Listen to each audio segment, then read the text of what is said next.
अगर नहीं बैठना है कुर्सी पे तो चले जाओ, मतलब घर को जाओ, मतदान के दिन आओ, धनुष्य बाण को मतदान करो, जाओ।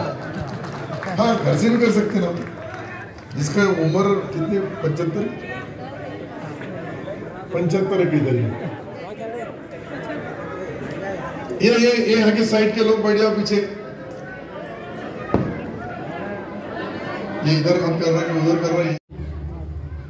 या सिल्लोड नगर परिषदेचे सर्व सन्माननीय माजी नगरसेवक, या विधानसभेचे सन्माननीय आमदार अब्दुल सत्तार साहेब आणि जे निवडणूक होऊ घातलेली आहे त्याचे सर्व माझ्या मतदारांनी बांधवांनो, निवडणुकीचं वातावरण आहे।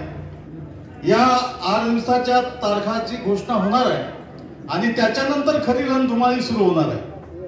आता जसं साहेबांनी सांगितलं की आज काही कुणाचं तिकीट फिक्स होणार नाही आणि म्हणून गोंधळ कोणी करू नका। खऱ्या अर्थानं ही निवडणुकीला आपल्याला सामोरे जाण्यासाठी मनानं आणि बुद्धीनं तयार व्हावं लागणार। काय चाललंय या देशामध्ये? या देशामध्ये जे काही चालू आहे ते अत्यंत वाईट प्रकारचं चालू आहे आणि म्हणून आपण आपलं शहर एका चांगल्या व्यक्तीच्या हातात कसं द्यायचं याच्यासाठी आपण आता विचार करणार आहोत।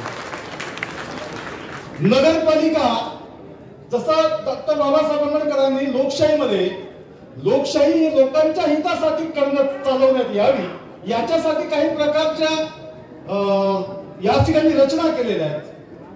हे काही स्थानिक स्वराज्य संस्था ज्याच्यामध्ये शहरामध्ये नगरपालिका आणि महानगरपालिका येतात आणि ग्रामीण भागासाठी जिल्हा परिषद आणि पंचायत समिती या दोन्ही विभागाच्या आता निवडणूक आहे।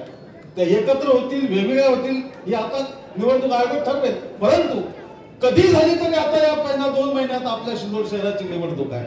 आपण ही निवडणूक आल्यानंतर आपण मनानच का तयार व्हायचंय ते याच्यासाठी व्हायचंय की या सिल्लोड नगरपालिकेचा मागच्या 10-20 वर्षापासून एक सूत्री कार्यक्रम, कुणी मध्ये लुडबुड करत नाही, कुणी काही बोलत नाही, कुणी काही करत नाही आणि एक सूत्री कार्यक्रम असल्यामुळे या शहराचा विकास अत्यंत झपाट्यानं होताना आम्हाला बदलताना दिसतो। मी या शहरामध्ये या स्नेहनगरात जेव्हा आलो राहिला तेव्हा गुडघ्यात ती गड्डे होते, गुडघा पाण्याचा जो नळ गुडघ्यात का गड्ड्यातून पाणी वर काढावं लागेल।